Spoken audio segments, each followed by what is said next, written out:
Hello, my name's David. I'm an environment artist, and we're back in Stray today. After that initial little sort of first impression video I did, I've been playing it quite a bit actually. I've put a few hours into it, and I've been really enjoying it. I think it's a great game, really good, and lots of new stuff to show you. Yeah, just a lovely, really interesting narrative adventure. Yeah, it's good. And you might notice I'm in 2K for this video because the only thing with this game is Unreal Engine 4. I've been finding out a bit more about it. And it's Unreal Engine 4. You can run in DirectX 12 and get ray traced reflections. And it really shines in certain areas of the game for that. And so I've been playing it in 2K with ray tracing on the DirectX 12. Now you could knock that down to DirectX 11 and run at 4K, no problems. And the reflections are, they're generally really good. But I think there's some areas in this game that really benefit from the ray traced reflections particularly. And so that's what I'll be doing. And so, it's a step down from my usual 4K, but I'm sure we can all bear it. It's a contentious issue if you go over to Steam. There's a lot of people sort of not very happy with the developers for, not sorting out the issues. But I'll just have a little wander while I'm talking about this. Come on, cat. I don't think that's all that fair on the developer, to be honest, because the developers are primarily art focused. It's two people that set it up and had the idea. It's not one person. I was wrong in the last video, isn't it? And it's a small team, and the biggest it ever was, I think, was about 28. In the thick of it, but generally a lot smaller than that usually, and two main, sort of leads, I suppose you would say. And they've used the Unreal Engine for a very good reason. In that you don't have to be a super techie to create a game, a wonderful game like this.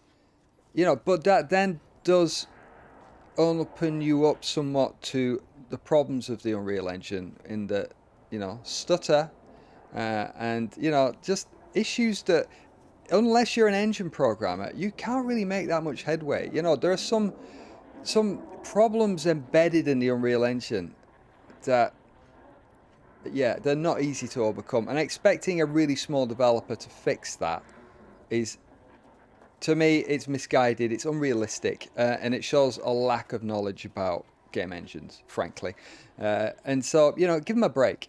They've made a really outstanding game. And, even playing without ray tracing is great. I don't mind playing at 2K at all.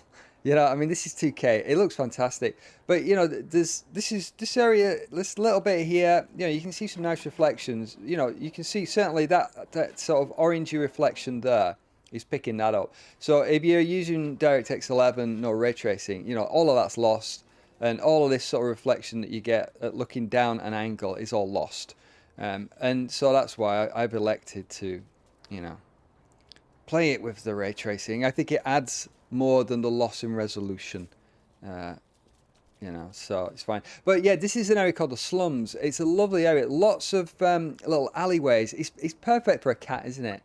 And I was reading, a lot of this is influenced by the walled city of Kowloon, Hong Kong, and all these overgrown sort of overhanging, I should say, streets, and all this sort of interesting architecture and all that. Yeah, it's very reminiscent of sort of Hong Kong type stuff, isn't it? Yeah, it's a good hook to base a cat game in, I think. And this great little cat has got all the agility that you would expect, and there's a lot of verticality in this environment, which I really like. It's brilliant. Oh right, yeah. Hang on. I'll show you that in a sec. There's a little bucket that you can sort of zip wire across the environment, so you see it just there. And over there, there's various sort of zip wires you can traverse. And of course, I've got a little robot friend who ingeniously is the torch as well. It's great. Yeah. One thing I would pick up with a torch is that when you get close into rooms, it's a bit bright. I think they could have toned down the torch a bit. I mean, it's not so bad here, but if you're in like an interior area with quite close confines, it kind of washes stuff out a little bit. So I would have just liked the ability to tone that down, perhaps. It would be nice. But, you know, otherwise, it's very useful. A really cool sort of, you know, little hook into the game, really, with this robot companion who can translate things for us. And, you know, all that sort of stuff. And we got these sort of weird robot people knocking around. And, you know, of course, you can knock stuff off. You can go to the houses and just make a nuisance of yourself by knocking stuff over. It's really cool. Yeah, I've been having a lot of fun, and I think it's not going to be a long game. I'm about 4 or 5 hours into it, and I suspect I'm about halfway through, maybe. Let's just pop up here for an interior location. Can I get up there? Oh, yeah, it's the window, isn't it? There we go, through the window, little cat. And yeah, you know, I mean, there's a lot of lovely attention to detail in these interiors. Let's just turn that torch off. Let's just get a bit of the interior ambiance. There we go, look at that. That's reminiscent of some of the early concepts art that they released for this game, of the little cat in these kind of, you know, city streets, Hong Kongish type stuff. Fridge left open. Oh, there we go. We've got little scratching bits, so you can do this and do cat-like things, which is cool.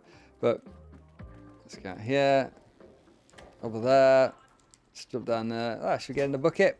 Whee! Just a little short one, this one. But it's quite a free roam sort of area. It's kind of nice. I like the freedom that we've got. Cat's very agile, really cool.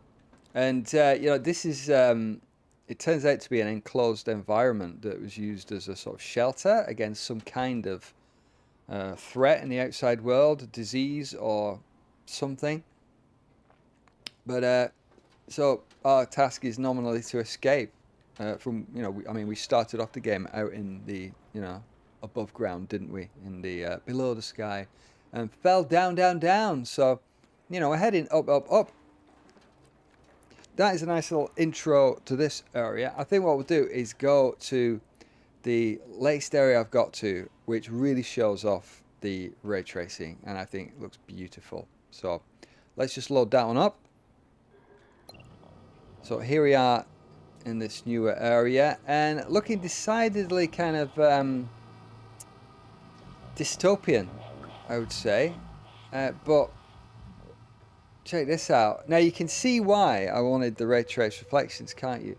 You know, the floor is looking really, really nice. And, you know, you spend a lot of time looking, or at least I do anyway, spend a lot of time looking sort of at this sort of angle.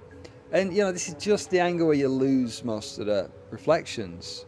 And, you know, I mean, the fallback without RT is not bad, actually. They've done a very good job. And, you know, you can tell that they've tried their best to convey the reflections with the non-RT version.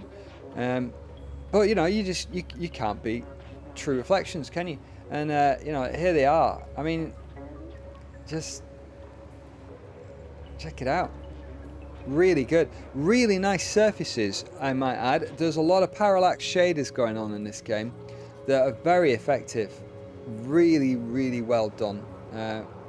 You know, I think that the developers know Unreal well, but the problems with the Unreal Engine are, you know, when studios get issues with Unreal games with like poor performance, these issues are not easily resolved. You know, you've got to be a blooming like expert epic engine programmer.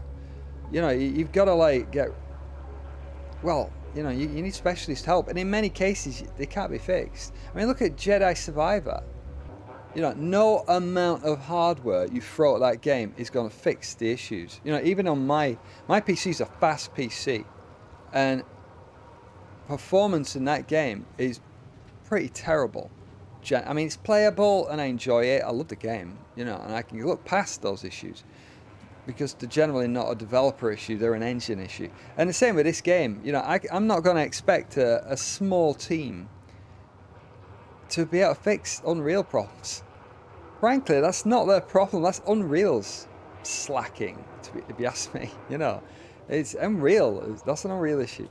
So, you know, but you see why I'm in 1440p with that, because I want that. You know, look at those reflections, and they're completely gone in the DirectX 11 version. You know, I mean, there's fallback ones that are trying to mimic that.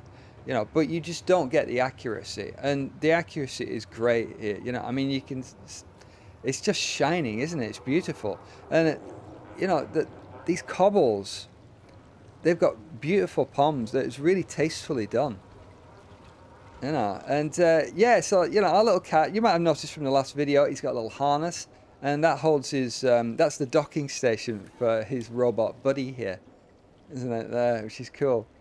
And he wasn't happy with wearing this at first, little cat, but we've got used to it, and we're okay now. Yeah. So away the lights goes. We don't need a torch in these areas, but you know, this is really very much Kowloon, isn't it? This, I mean, if you know Kowloon, look it up. You know, it's your, you know, classic kind of Hong Kong architecture, overgrown. I keep saying overgrown, don't I? I mean, kind of overbuilt, I suppose. You know, overhanging. You know, neon signs everywhere, and sort of narrow alleys, and you know, lots of ins and outs, and sort of layers and layers. And yeah, you know, I mean, look, we're looking very dystopian, aren't we? Checkpoints and flipping drones, and you know, look at this goon here standing there. Security goons wandering around, and you know, it's all there, isn't it? The old dystopian vibe, which is very tiresome, but you know, rich fodder for fiction, isn't it? You know, increasing and becoming reality, but rich fodder for storytelling nonetheless. Anyway, but yeah, I just really enjoying the narrative in this game. It's, you know, it's a very peaceful kind of game. You know, you're generally just doing your thing, mooching around, getting up to into places where cats generally do. You know, getting all over the show, and finding little nooks and crannies to you know, explore and further the narrative and find clues and you know, all that sort of stuff. Ooh, what's this here? Glowy. And yes, you know, the color palette's very rich, isn't it? It's a beautifully colorful game, and you know, it's using that color to its advantage. You know, the developer knows what they're doing in terms of visual design. You know, it's they've created a kind of, you know, I mean, it's quite cyberpunky in a way. You know, it's like it's not that the games are similar. It's just that they both understand the, you know, concepts of color, composition, framing. You know, how to catch the player's eye and lead to paths that, you know, the player will subconsciously follow and gravitate to. You know, good games can signpost in ways that aren't obviously signposting and help the player to navigate. But, you know, isn't that beautiful? Isn't that just really, yeah, I mean, I love it. I think it adds so much to the game, and it's an annoying shame that the Unreal Engine has kind of not really helped the developer in terms of performance, you know. Um, but again, without the Unreal Engine, they probably wouldn't have had a game, would they? You know, I mean, they could have chosen other engines, of course, but you know, I think it's just brilliant that non-techie people can put together a game like this generally and come out of a fully realized finished product. You know, I mean, you couldn't have done that 10 years ago. So, you know, I mean, there's a lot of issues with the Unreal Engine. But, you know, the fact that it exists is still a great thing. You know, I mean, I think we just need more competition. I'd like to see Unity step up a bit more, because you can do some really fantastic stuff with Unity. You know, we need competition. I wouldn't like to see Unreal dominate the market. in this way, which it, you know, it seems in danger of doing, doesn't it? To me, I don't think monopolies are great in any aspect of life, and Unity has a reputation for being a bit of a sort of mobile game thing, doesn't it? Basic looking games and stuff. But Subnautica was Unity, great game. A Ghost of a Tale, which I covered in a few videos back, absolutely stunning looking game, even by today's standards. And that game is like 8 years old. So, the tech is there. The tech is there, but I think Unreal just has more market awareness as well, doesn't it? They've got money behind them to push it more. Um, but yeah, I'd say I'd like to see the CryEngine step up more as well. We need more varied engines. So yeah.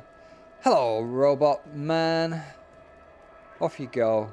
Go on, get out of here. Clear off. Right. So yeah, nice little mooch around here, I think that the main character being a cat and giving you these low angles all the time, I think that's a great choice as well. It really plays to the strengths of, the type of game it is, the character, showing off the environments.